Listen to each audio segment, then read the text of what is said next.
3 years ago, my partner and I purchased our first modest home and loved our welcoming neighbors. 18 months later, they listed their larger house, complete with a garage, driveway, and bathtub, and we jumped at the chance to move in. We put our old house up for sale next door and, after reading dozens of applications, chose a polite Polish couple who spoke English to us, not Dutch. At first, everything seemed normal, but before long we noticed odd disturbances at night, pounding noises and music blasting through the shared wall at all hours. Our first real alarm came when the neighbor scraped both sides of his car at high speed, blaming a stray concrete pole on one side and a wide-turning trailer on the other, an excuse that simply didn't make sense. Then, one early evening, in a panic, he called to say 2 men were outside turning his security cameras away. We ran over, dialed 911, and by the time police arrived 20 minutes later, the intruders had vanished. His wife raced back inside to rescue their French bulldog, but I saw her husband park 3 blocks away and sneak toward the commotion, as if hiding his own car. Reviewing our doorbell footage later, we saw a man calmly discussing in Polish which house to target, and nothing was stolen. I reported my suspicions to the officers, but heard nothing back. A week later, at a friend's housewarming, my partner texted that the noise had returned. I rushed home to hear the neighbor's own car smash through our front garden and into his own door. 2 masked men piled flat screens and expensive speakers into the van. This time the police arrived in just 7 minutes, intercepted the thieves mid-heist, and arrested 2 of them. When asked for ID, the driver insisted, "I'm your neighbor," even giving my neighbor's real name, yet spoke flawless Dutch with a thick Polish accent. My actual neighbor never spoke Dutch.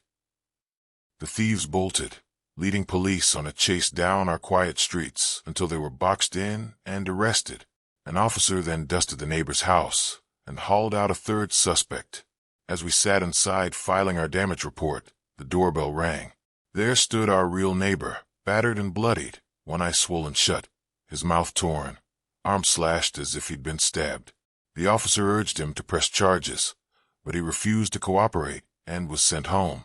Later that night, he rang our bell again, trembling and babbling that his wife had hired hitmen after discovering his affair. He begged to stay with us, but terrified, we drove him to the hospital instead and pretended to relocate for the night, though we never left our own home, locking every door. At 1 a.m. our dog growled at the doorbell camera. There he was again, bleeding and broken, crouched behind our cars like a hunted animal. Then his wife appeared, wept in the street lamp's glow, and drove off alone. We didn't see them for 3 days, and never learned what really tore their lives apart. Drugs, debt, betrayal, it didn't matter. I realized one thing: some stories are better left unknown.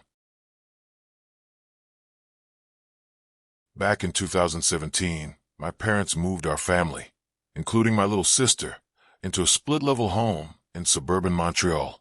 My bedroom was halfway between the main floor and basement, with one wall shared by the garage, the opposite side facing a backyard window covered by blinds missing panels. At night, I'd hear footsteps and faint breaths outside, but my dad checked the yard and our Ring camera never caught anyone.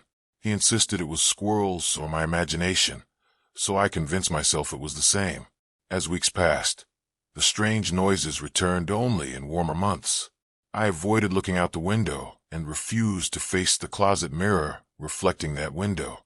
Then, one December evening during a fierce windstorm, I went to the kitchen and passed my parents in the living room. They looked tense. Seconds later, flashing red and blue lights appeared at our front door. My dad finally explained that minutes before, he'd stepped into the backyard and caught a man staring in my window by the glow of my room light. The stranger turned and vaulted the fence like a pro, vanishing into the neighboring yards.